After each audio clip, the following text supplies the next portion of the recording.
Welcome to the statistics. In this class, we are going to learning about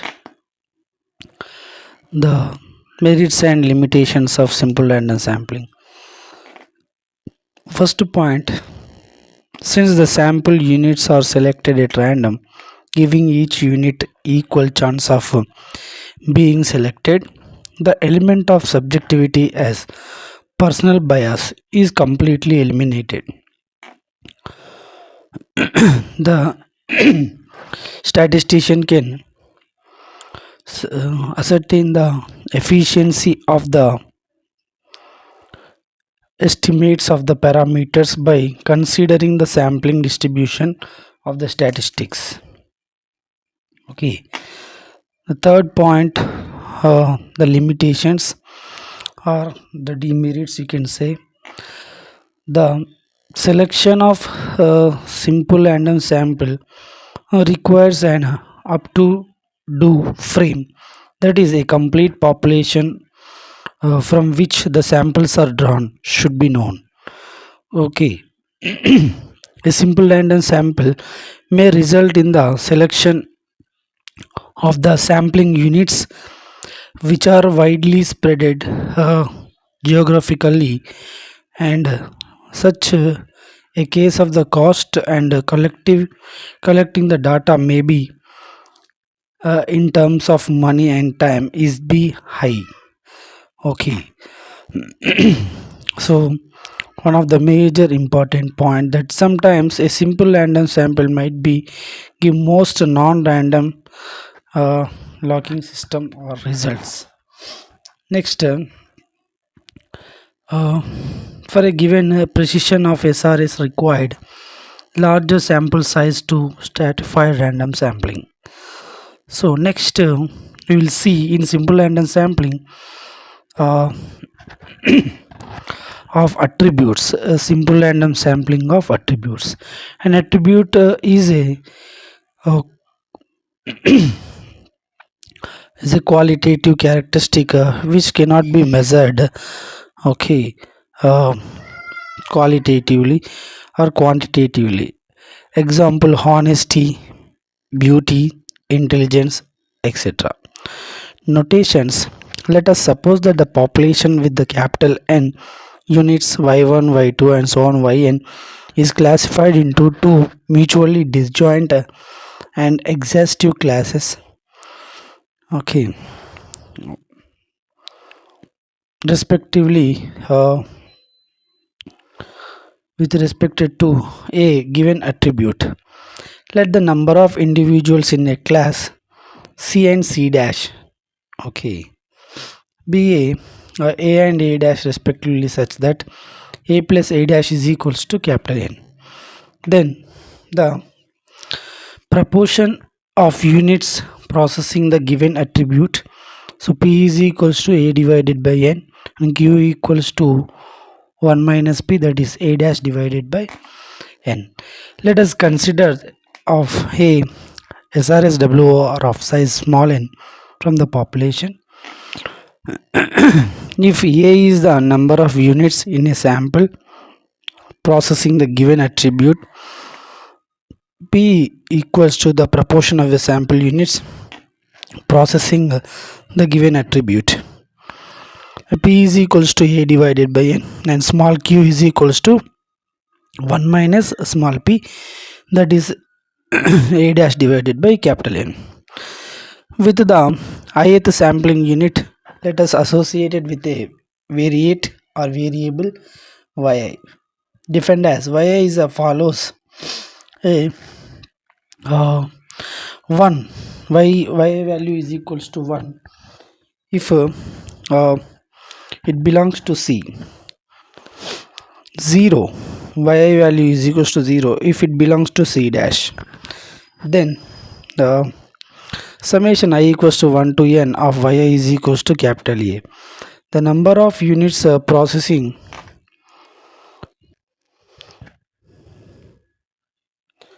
the given attribute in the population. So similarly, summation of small y is equals to small a in sample. Thus we have some notations here. y bar summation of capital Y divided by n, that is A divided by n is equals to P, small y bar of n, that is equals to 1 by small n summation y, small a divided by n, that is small p. Okay, similarly we have ya square, capital Ya square and small ya square, and capital NP and small np, s square formula notations. Okay, on doing some simplification, we got this s square values, capital S square value npq divided by n minus 1, and small s square value is npq divided by small n minus 1. We have some simple theorems over here, and which may be useful in our calculation purpose. Sample proportion in a unbiased estimate of population proportion, expected value of small p is equals to the capital P. So we know that in simple random sampling without replacement, expected value of small y bar of n is equals to capital Y bar. That is similarly expected value of small p is equals to capital P, expected value of p is equals to capital P. Excuse me. Theorem number 2. In SRS WOR, variance of p is equals to n minus n divided by n minus 1 into pq divided by n. So here the p, we have variance of p is equals to variance of y bar, that is n minus small n, capital N into small n of s square. We already know that, but in our notation s square we got capital npq divided by n minus 1. So if you substitute s square value over there, then you will get it. Then the variance of p value is equals to n minus small n divided by n minus 1 into pq divided by n. Hence it is proved. Okay, next let's discuss about the stratified random sampling, very much important in our examination purpose. Let's see what is stratification, what is stratified random sampling. In SRS WOR, we define variance of y bar of n is equals to 1 minus n divided by n of s square divided by n. These inputs, these are implies that the variance of the sample estimate of the population mean is inversely proportional to the sample size, directly proportional to the variability of the sampling units in the population. Since the precision of an estimate is defined as the reciprocal of sampling variance, we see that the part apart from increasing the sample size n, only other way of increasing the precision of y bar of n is to be derived as a sampling technique, which is also will be effectively reduce s square the population heterogeneity. One such technique is called stratification or stratified random sampling. Yes, definition, let us consisting of capital N sampling units is divided into k relatively homogeneous mutually disjoint subgroups termed as strata.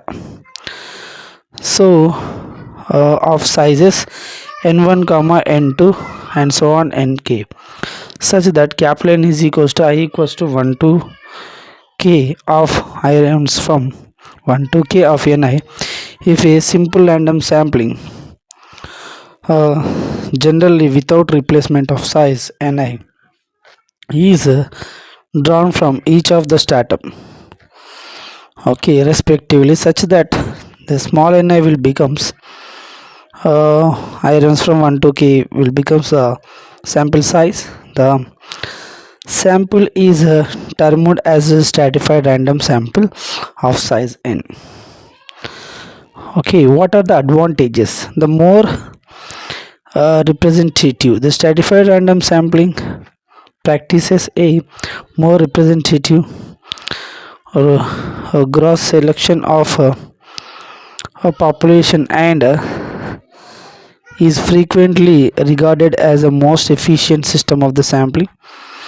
Next, greater accuracy. Stratified uh, sampling provides estimates with increased precision. Moreover, stratified random sampling enables us to obtain the results of known precision for each of the stratum. Next, administrative convenience. As compared with the simple random sampling, the stratified random samples would be more concentrated geographically. Accordingly, the time and money in survey may be considerably reduced.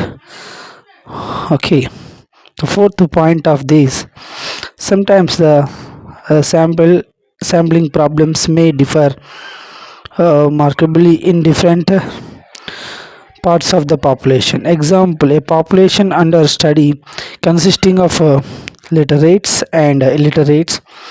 In such cases, we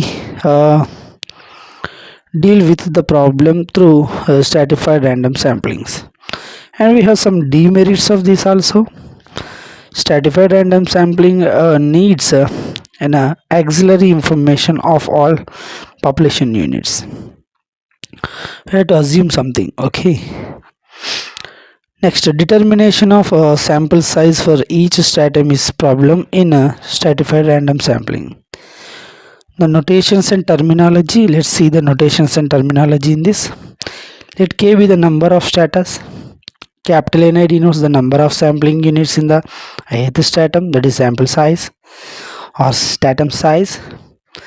Capital N is the total number of sampling units in the population. Small n is the sampling units selected with the SRS WOR with the ith stratums.